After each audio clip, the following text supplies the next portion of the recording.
Shoutout kay Katsakino Dukusin, kay Jason Mendoza at sa iba pa nating mga taga-subaybay.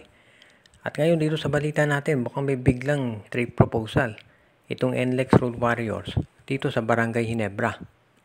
Ayon dito sa reports na nakukuha natin, mukhang itong NLEX Road Warriors ay willing ibigay itong si Anthony Semerad dito sa Barangay Ginebra kapalit nitong si Jeremiah Gray at isang second round pick ng Gene Kings. Alam natin ito si Jeremiah Gray ay may injury, pero willing daw maghintay itong NLEX basta may kasamang second round pick na ibibigay itong Barangay Ginebra. Samantala naman ang Ginebra makukuha itong si Anthony Semerad. Mawawalan sila ng second round pick at ito si Jeremiah Gray, pero si Semerad makukuha nila. Si Semerad isang spot up 3-point shooter yan at mas mahusay itong defender kaysa dito kay Jeremiah Gray. So kung titignan natin, medyo lamang dito Ginebra kung Gray at Anthony Semerad lamang yung magiging draft, yung magiging palitan. Dahil syempre, magagamit ka agad-agad ng Barangay Ginebra itong si Anthony Semerad sa 3-point shooting niya habang medyo nagre-recover pa itong si Jamie Malonzo.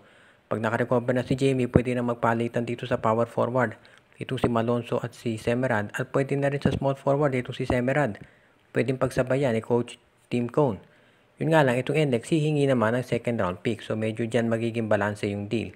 Dan mukhang nakikita ng NLEX, baka medyo malalim itong darating na draft, at yan ang dahilan kung ba't kukuha sila ng isang second round pick mula dito sa Barangay Ginebra. At yan ang gagamitin nila para makapagawa sila ng paraan para mag-rebuild ng kanilang lineup. Dahil ngayon gustong gawin nitong NLEX Road Warriors na siguraduhin na sa darating na season ay magiging competitive na rin sila, dahil nakikita na nilang ginagawa ngayon itong Meralco Bolts na naka-finals na.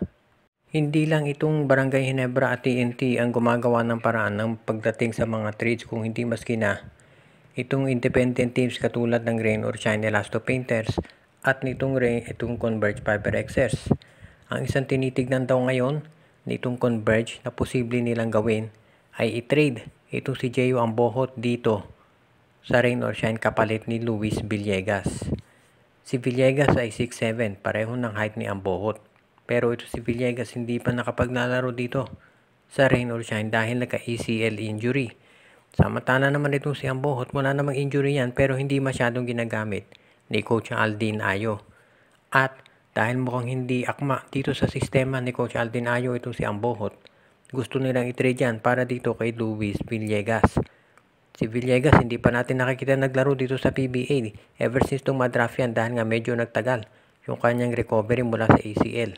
Pero willing maghintay itong Converge para lang makuha ang serbisyo nito. Ngayon titignan natin kung ano ang gagawin ni Coach Yengyao kung tatanggapin ang ganitong offer. Alam natin na ito si Ambohot, yan ang gustong type na player ni Coach Yengyao dahil ito ay big man na merong 3-point shot. At yan ang ginagamit ng Rain or Shine na panlaban dito kay Junmar Fajardo. Alam natin yun. Actually, kung inyong matatandaan, ito si JR Kinyahan, bago to naalis dyan sa PBA, ay katandem ni Bobelga. At bagay na bagay sila doon sa sistema ni Coach Yengyao dahil meron silang mga tira sa labas.